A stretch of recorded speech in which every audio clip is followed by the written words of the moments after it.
Сәлеметсіздер ме, балалар? Мен Сахипова Бақыт Қалымқұловна Шарбақты агротехникалық колледжінің қазақ тілі мен әдебиеті пәнінің оқытушысымын. Бүгінгі сабақтың тақырыбы Гүлжауһар Сейітжан қара алтыны халқымның. Сабақтың мақсаттары: әдеби шығармада көтерілген әлеуметтік қоғамда мәселеге баға беруді, көтерілген мәселені талдай алуды үйренеміз. Сабақтың басында Гүлжауһар Сейітжанның қысқаша өмірбаянымен танысайық. Гүлжауһар Сейітжан қызы 1947 Қытай Шәуешек қаласында өмірге келген. Журналист, ақын. Қазақстан Жазушылар одағының мүшесі. Қазіргі Қазақ ұлттық университет журналистика факультетін бітірген. 1973-90 жылдар аралығында облыстық газетте аға әдеби қызметкер, әдебиет және мәдениет бөлім меңгерушісі. 1990-99 жылдар Ақтау қалалық қазақ тілі қоғам төрайымы, облыстық әкімшілікте кеңсе меңгерушісі, облыстық ақпарат басқармасында бөлім бастығы болып қызмет атқарды. 1999 жылдан бастап шығармашылықпен айналысуда. Оның тұңғыш өлеңдер жинағы, тұңғыш атты өлеңдер жинағы 1978 жылы шықты.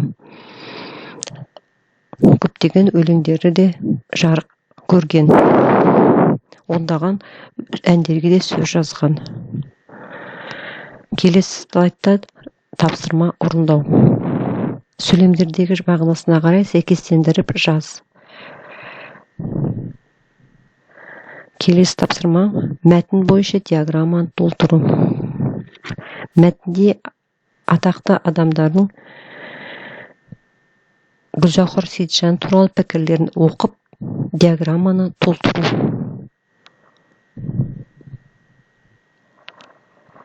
Келесі тапсырма 58 бет, 4-ші тапсырма. Өлеңдегі қою әріппен берілген сөздердің антонимін жаз.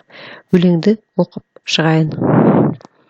Мұнай, сары май, қап-қара май, келбетіне халқымның жаққан арай, бейнеті мол қазақтың жерін кеулеп, бақытына айналған баққа қарай. Мұнай, қара алтын қазынамыз, қаталдау табиғаттың назы нағыз, қан тамырдай таралған тамырлардан қара қошқыл жер қанын ағызамыз. Мән сыйлаған тірлікке сән сыйлаған, мұнай көзін тереңнен аршиды адам. Жапан түзде ертегі қала салып, естен кетпес жасады сан сыймаған. Талайларды келтірген жарқын жүзге, мұнай деген қап-қара алтын бізге. Мұнай іздеп кеземіз қиырларды, ыстық шілде қатал қыз алтын күзде. Қап-қара жүгіртіп тамырына, қара алтынның боялып сағымына. Қолын созған әлемдік биіктерге, сүйенемін Маңғыстау албыма.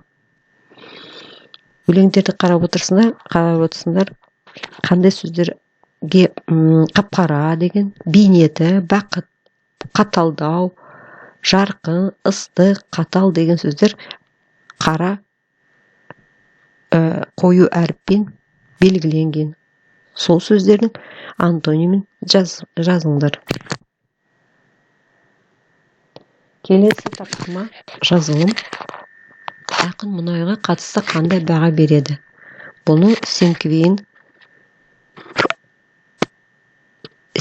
бойынша орындау керек. Мысалы, ақын мұнайды алтын деп айтып отыр. Сондықтан зат есінде алтын деп алсақ, сын есімге біз қара алтын деп айтамыз. Етістікке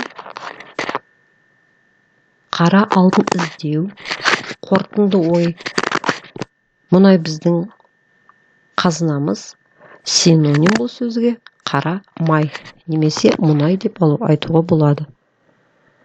Келесі тапсырма жазылым 59 бет, 9-шы тапсырма. Маңғыстау мұнайлы өлке тақырыбында фотоколлаж дайында. Фотоколлажды қорға.